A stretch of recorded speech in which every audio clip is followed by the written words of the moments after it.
Hello everybody.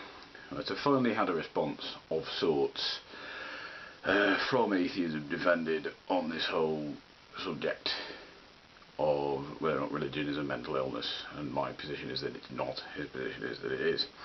And I said to him, I hammered home the point, you need to present a peer-reviewed paper to do this, written by a mental health professional, in order to prove your point. And this is what I've got. This is a comment he left on one of his videos to me. He said, "I do have a peer-reviewed paper. Just read all of the comments in this thread. Most of my peers seem to agree totally or in part with my premise. Laugh out loud." So straight away you have no idea what peer review means. You are completely ignorant of the process, and really it would be highly naive of me at this stage to expect anything else, given as the way you've decided to approach this whole subject. So we read on. "And you obviously can't comprehend simple comments, because I believe I did qualify my premise by adding that my premise applied to the most radical of the cult, although there might be varying degrees of the illness in most theists." So that's not true either. You did say all. You actually said you felt Live Life 8072 had been too kind by not referring to all. You did say in your video, the one I responded to, you think all the religious are mentally ill. So you've contradicted yourself there.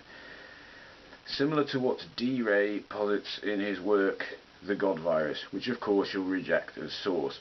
As I've already explained, this whole concept of religion being a virus is nothing to do with mental illness. It's more like a computer virus. It's a metaphor at best, if it is anything, a metaphor or a simile.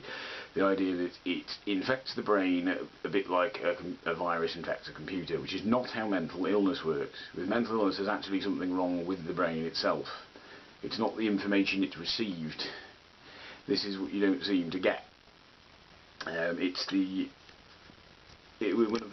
a virus affects a computer, there's nothing wrong with the computer. It's the virus that causes the corruption.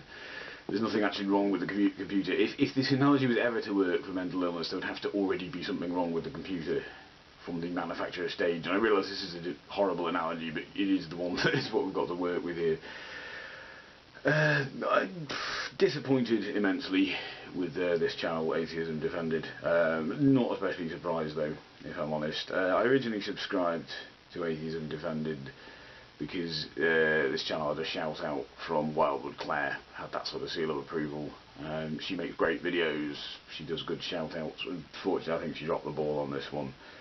And we're talking about someone here who has no respect for the peer review process, no idea what they're talking about, and seems to think because they've abandoned religion they've somehow automatically gained some kind of intellectual high ground. They've gained no such thing. I mean, when it's these channels with the word atheist or atheism in their title, not always but quite often tend to be this sort of relentless material. I understand why these channels exist, ones that totally go after fundamentalists. It's quite typical of American former Christians, those kind of atheists. They tend to have channels which are devoted to just fighting fundamentalism. I understand why. If I lived in somewhere like Texas, that's probably what I'd do, assuming that I had actually managed to figure out that religion was bullshit, which I might not have been able to figure out if I lived in an environment like that. I'm not so arrogant as to think I'd have figured it out. I'd probably be this aggressive as well. I'd probably spend a lot of my time debunking that. I probably wouldn't look at all the other aspects of religion in the world. I'd probably primarily be focused on the fundamentalists. But this is going too far. When you start ignoring science for your own purposes, it's not of any interest anymore. Anyway, in the description I'm going to link to a video by Theremin Trees. He's one of my favourite YouTube atheists, and he is a psychologist, so I believe. The video is called Conformity, and it gives a much more accurate explanation as to why religious people will engage in practices which we would otherwise perhaps find very odd, were it not for the fact they were doing it en masse. And I think that provides a much more accurate explanation for why the religious behave the way they do, and at no point does he ever assert that they're mentally ill simply by nature of the fact that they're theists. So yeah, rather disappointing there. But what I'm going to say, I'm not going to link this as a response. I'm not interested in what Raoul has to say about any of this. He can, if he stumbles across this video, he can comment if he likes. Whatever. I'm not expecting anything particularly inspiring though. Oh dear. Anyway, goodbye.